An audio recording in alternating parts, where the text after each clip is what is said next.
గతంలో రైతులకు మాట ఇచ్చినట్టుగా ఆ ఇచ్చిన మాట కట్టుబడి ఇవాళ ఈ రైతు సదస్సుకు విచ్చేసినారు. ఇక్కడ అనుకోకుండా ప్రభుత్వం యొక్క దుర్మార్గం వల్ల సకాలంలో వడ్లు కొనకపోవడం వల్ల కొనుగోలు కేంద్రాలు చక్కగా నిర్వహించకపోవడం వల్ల ఆనాడు అకాల వర్షాలకు 4 రైతులు ఆనాడు దుర్మరణం చెందితే మాజీ మంత్రివర్యులు పెద్దలు జీవన్ రెడ్డి గారు ఇక్కడికి వచ్చి మాజీ శాసనసభ్యులు దివాకర్ రావు అన్న వీళ్ళందరూ కూడా కలిసి ప్రభుత్వం మీద ఒత్తిడి తీసుకొచ్చి ఆ రైతు కుటుంబాలకు న్యాయం చేయాలని చెప్పి దాదాపు ఎర్ర టెండలో 4-5 గంటల పాటు రాస్తారోకో చేసిన ఈ మానవత్వం లేని రేవంత్ రెడ్డి ప్రభుత్వం దున్నపోతు మీద వానబడ్డట్టుగానే వ్యవహరించింది తప్ప రైతు కుటుంబాలను ఆదుకుంటామని చెప్పి ముందుకు రాలేదు.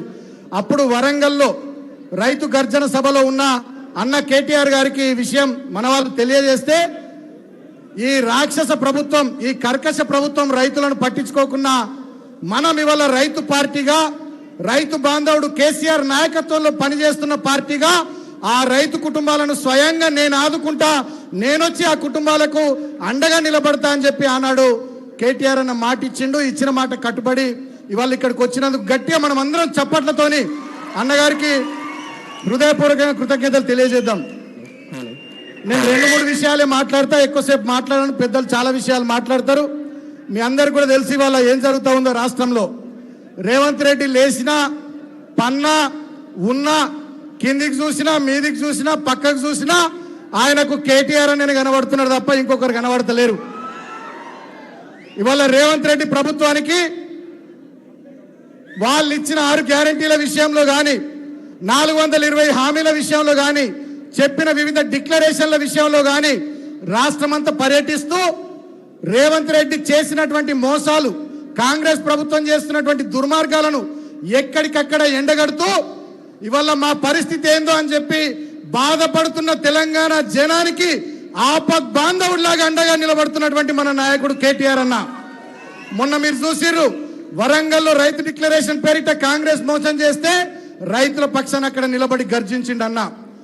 సంవత్సరానికి 2 లక్షల ఉద్యోగాలని చెప్పి నిరుద్యోగులను మోసం చేస్తే మొన్ననే సరూర్ నగర్ లో నిరుద్యోగుల గర్జన పెట్టి రేవంత్ రెడ్డి సర్కార్ మీద సమరశంకం పూరించిండు మన కేటీఆర్ అన్న.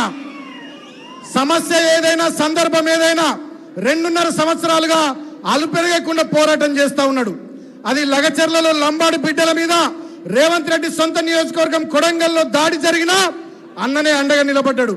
హైడ్రా పేరిట హైదరాబాద్ లో పేదల ఇండ్లు కూలగొడుతూ రేవంత్ రెడ్డి రాక్షసానందం పొందుతూ పెద్దలకు గద్దలకు హైదరాబాద్ లో భూముల్ని తాకట్టు పెడతా ఉంటే హైడ్రా పేరిట ఇండ్లు కోల్పోతున్న పేదలకు నేనున్న అన్నగా అంటూ అండగా నిలబడ్డాడు మన అన్న కేటీఆర్ అన్న.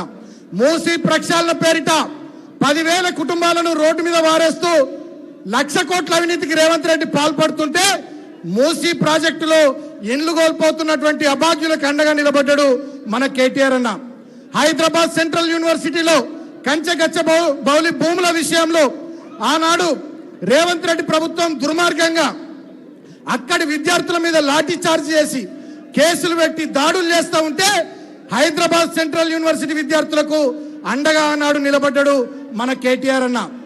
ఇట్లా చెప్పుకుంటూ పోతే రాష్ట్ర వ్యాప్తంగా ఎక్కడ ఏ కార్యక్రమం జరిగినా, ఎక్కడ ఈ ప్రభుత్వం ఏ దుర్మార్గం చేసినా బాధిత ప్రజల పక్షాన, పోరాటం చేసే ప్రజల పక్షాన నేను పోరాడుతాను, నేను మీకు అండగా నిలబడతానని చెప్పి రాష్ట్రంలోని ప్రజానీకం మొత్తానికి అన్న అండగా నిలబడతా ఉన్నాడు. దాంట్లో భాగంగా ఇవాళ అన్న మీద ఈ రేవంత్ రెడ్డి మాట్లాడుతున్నటువంటి మాటలు మనం చూస్తా ఉన్నాం. ఇవాళ కేటీఆర్ గారు ఏం మాట్లాడుతున్నారు? నువ్వు చెప్పిన హామీలు నెరవేర్చవయ్యా రేవంత్ రెడ్డి అంటే కేటీఆర్ గారిని, కేసీఆర్ గారిని ఎట్లా విమర్శిస్తా ఉన్నారో హరీష్ రావు గారిని మనం చూస్తా ఉన్నాం. కేటీఆర్ అన్న అడిగే ప్రశ్నలకు సమాధానం చెప్పే దమ్ము లేక ఈ దద్దమ్మ ముఖ్యమంత్రి రేవంత్ రెడ్డి అన్న మీద ఫార్ములా ఈ కేసు అని చెప్పి ఒక దొంగ కేసు బనాయించిండు. అన్న అన్నాడు ఛాలెంజ్ చేసిండు, బిడ్డ రేవంత్ రెడ్డి మేము ప్రశ్నిస్తున్నందుకే నువ్వు కేసులు పెడుతున్నావు కదా, అవసరమైతే మా ప్రజల పక్షాన ఎంత దూరమైన పోరాడుతాం మేము తప్ప మాట తప్పం మనమ తిప్పమని చెప్పి మొండిగా గట్టిగా నిలబడి ఇవాళ ప్రజల పక్షాన పోరాటం చేస్తున్న అన్నగారి నాయకత్వంలో మనమంతా ముందుకు సాగుదామని చెప్పి మీ అందరికి పేరు పేరున విజ్ఞప్తి చేస్తూ, సింగరేణిలో కూడా మీరంతా గమనిస్తూ ఉన్నారు, వారసత్వ ఉద్యోగాలు లేవు. మెడికల్ బోర్డు లేదు, డిపెండెంట్ ఎంప్లాయ్మెంట్ గతంలో మనం ఇచ్చిన వాటి మీద విజిలెన్స్ ఎంక్వైరీ చేసిర్రు. దాని మీద కూడా త్వరలో ఈ ప్రాంతంలో అన్న సింగరేణి పోరుబాటలో భాగంగా కూడా పర్యటిస్తా అని చెప్పి మాటిచ్చిండు. ఒకవైపు రైతుల కోసం, ఇంకోవైపు సింగరేణి కార్మికుల కోసం, మరోవైపు రాష్ట్రంలోని నిరుద్యోగుల కోసం, అణగారిన వర్గాలు ఎస్సీలు, ఎస్టీలు, బీసీలు, మైనారిటీలు, రైతులు, కార్మికులు ఏ వర్గానికి ఏ ఇబ్బంది వచ్చినా నేను పోరాడతానని చెప్పి పోరాటంలో మనకన్నా ముందుంటున్నాడు మనన్న కేటీఆర్ అన్న. వారి నాయకత్వంలో గట్టిగా పోరాడదాం. పోరాడితే పోయేదేం లేదు. పిట్టల దొర రేవంత్ రెడ్డి ప్రభుత్వం తప్ప, తుపాకీ రాముడు రేవంత్ రెడ్డి ప్రభుత్వం తప్ప పోరాడితే పోయేదేం లేదు. మన హక్కుల కోసం ఎన్ని కేసులు పెట్టినా, ఎంత నిర్బంధం పెట్టినా మనం పోరాడదామని చెప్పి మీ అందరికీ కూడా తెలియజేస్తూ మళ్ళొక్కసారి ఈ రైతు సదస్సుకు విచ్చేసిన కేటీఆర్ అన్నకు గట్టిగా చప్పట్లతో మనం హృదయపూర్వకంగా కృతజ్ఞతలు తెలియజేస్తూ మీ అందరి దగ్గర సెలవు. జై తెలంగాణ.